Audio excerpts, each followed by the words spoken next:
You've been lied to. We've all been lied to. And even worse, we've lied to ourselves. For the entirety of my political life, we've been led to believe that politics is a spectrum between the left and the right. I've considered myself a leftist, which means that I've generally had no choice but to hold my nose and vote for the Democratic candidate, while people on the right have done the exact same thing. The result is that we always get political candidates who don't actually represent our interests. But I'm here to tell you that there is a unifying political ideology that almost every American shares. And it's why I am no longer going to consider myself a leftist. Instead, I'm a downist. And I bet that you are too. That's because the political spectrum between left and right is almost meaningless without considering the dimension of power and wealth.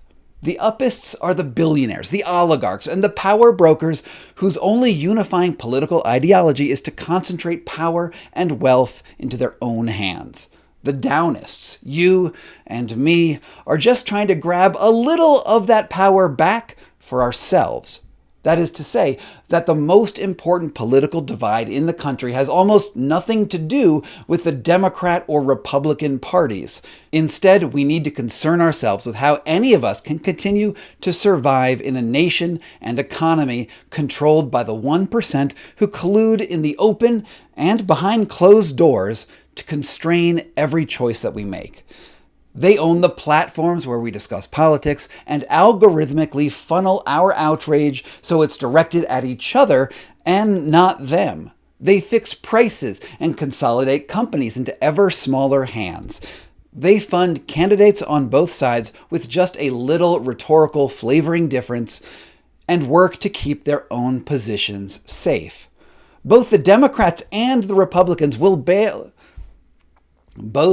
before they bail out struggling citizens. We saw that in both the 2008 housing crisis under Obama and during the pandemic during both Trump and Biden.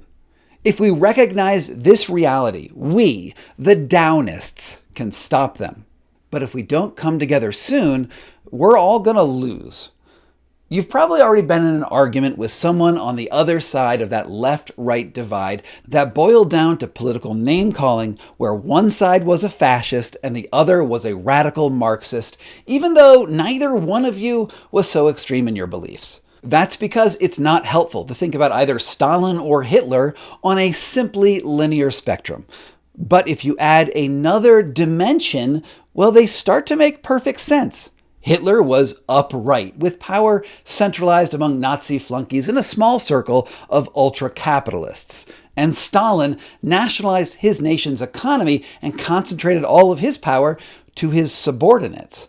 While the flavor of their rhetoric prioritized capitalism or socialism, both were ultimately central upist regimes where nearly everyone at the bottom suffered. And we can take this out of the 1940s and fast forward to 2024 to the cringiest moment of the Democratic National Convention when J.B. Pritzker, the 951st richest person on the planet and the governor of Illinois, climbed onto the stage and declared that unlike Donald Trump, he was a real billionaire. Donald Trump thinks that we should trust him on the economy because he claims to be very rich.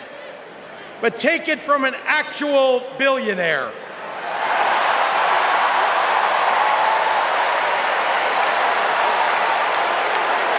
Trump is rich in only one thing: stupidity! The crowd cheered because it felt like we had backup, powerful players who would stand up for our rights.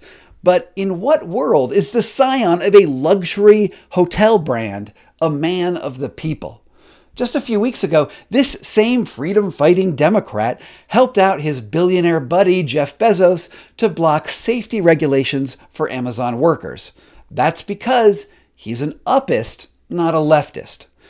Another obvious example is the CEO of Meta, Mark Zuckerberg, aka the third richest person on Earth. After Congress and the Senate confirmed Joe Biden as the 46th president of the United States, Zuckerberg took the supposedly courageous step of kicking Donald Trump off of his platform. Twitter did the same. And then Zuckerberg ushered in an era of content moderation that largely supported Biden's agenda. One that Republicans will argue censored Republican voices on their platforms. Zuckerberg even testified in front of Congress about how wrong he had been to platform Trump and said that he would do better. It's clear now that we didn't do enough to prevent these tools from being used for harm as well. And that goes for fake news, for foreign interference in elections and hate speech, as well as developers and data privacy. We didn't take a broad enough view of our responsibility, and that was a big mistake. Fast forward just 4 years after Trump regained power, and Zuckerberg pulls another apparent 180. It's time to get back to our roots around free expression on Facebook and Instagram. He eliminates content moderation and donates $1 million to Trump in apology. The only consistent ideology that he has is retaining power and keeping you on his platform.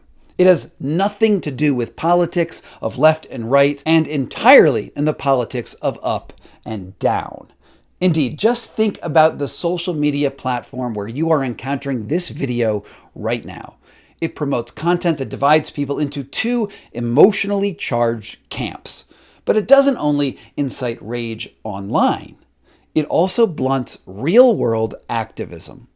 Activism and engagement on social media makes people feel like they're participating in a real-world fight. You get likes as a reward and a chance to dunk on the opposition in the comments. Or maybe you try to explain things rationally and patiently to change a person's mind about something, and all of that energy that you spend ultimately disappears into the platform's algorithmic black hole. The algorithm data mines your emotions and your logic to better target you with ads and engaging content in the future. Everything you do online serves the uppist agenda. They use your preferences to push a wedge between us. Divide and conquer is the oldest game in the book. It's how uppists have retained power since the very beginning of human civilization. But wait, it gets worse. While we are fighting each other and trying to shoehorn our own idiosyncratic belief sets into a left-right spectrum where we also have to tacitly caucus with the most idiotic parts of our coalition, the tech oligarchs are using your free labor to train artificial intelligence machines to make the actual work that you do to earn money obsolete. Just look at this real billboard on a street in the tech capital of San Francisco. Is the literal writing on the wall. They're not even hiding the fact that they want to consolidate their power until you literally have nothing left. And while you might look at that and say that we will adapt, that is simply the ideology that the billionaires have primed you to believe. How do you know it's true? For instance, do you believe the leftist champion Bill Gates when he says that AI will drive innovation so far forward that you'll only have to work 2 or 3 days a week? The era that we're just starting is that intelligence is rare. You know, a great doctor, a great teacher. And with AI, over the next decade, that will become free, commonplace. You know, great medical advice, great tutoring. And it's kind of profound because it solves all these specific problems, like we don't have enough doctors or, mental health professionals. But it brings with it kind of so much change. What will jobs be like? Should we, just work like 2 or 3 days a week?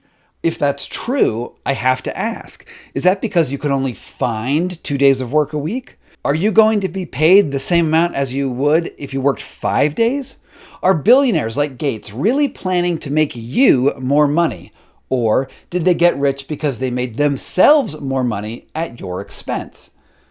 If it was true that AI was going to make you richer by making you work less, you would think there would be some sort of political agenda that expressly said that AI would be a public utility, or perhaps a movement for universal basic income.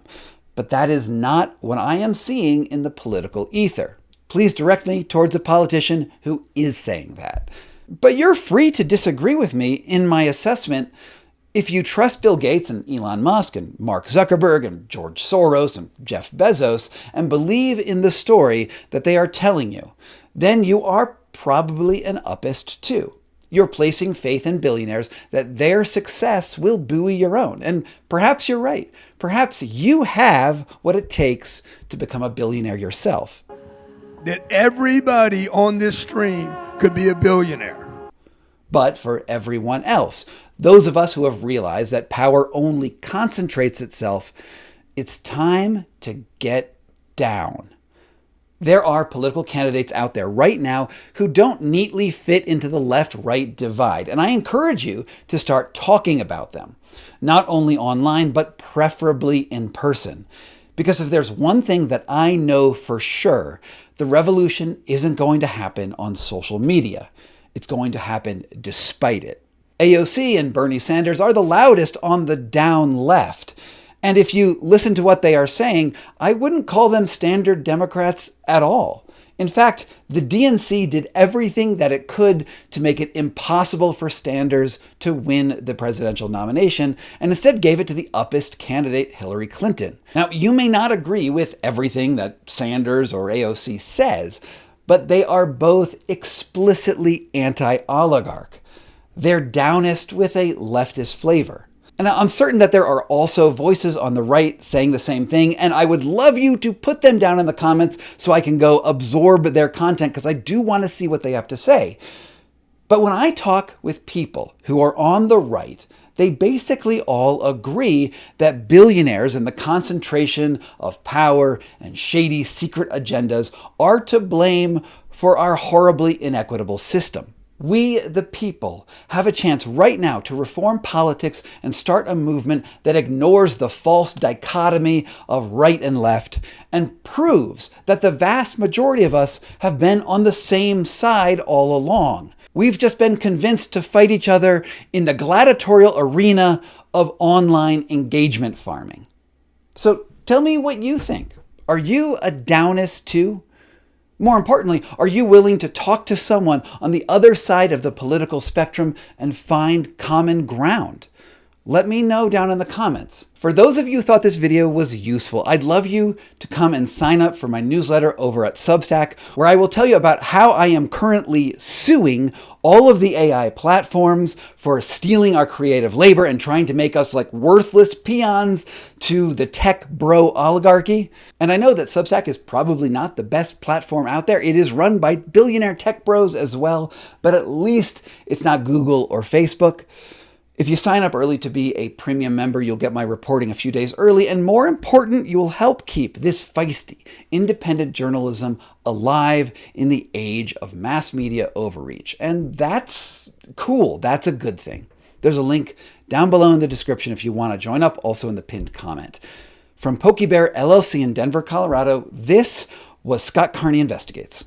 Thank you so much to all of my supporters on Patreon and on Substack who make this work possible. If you want early access and to get your name on the honor roll, please check out those links down below. And, it just means the world to me that you're here.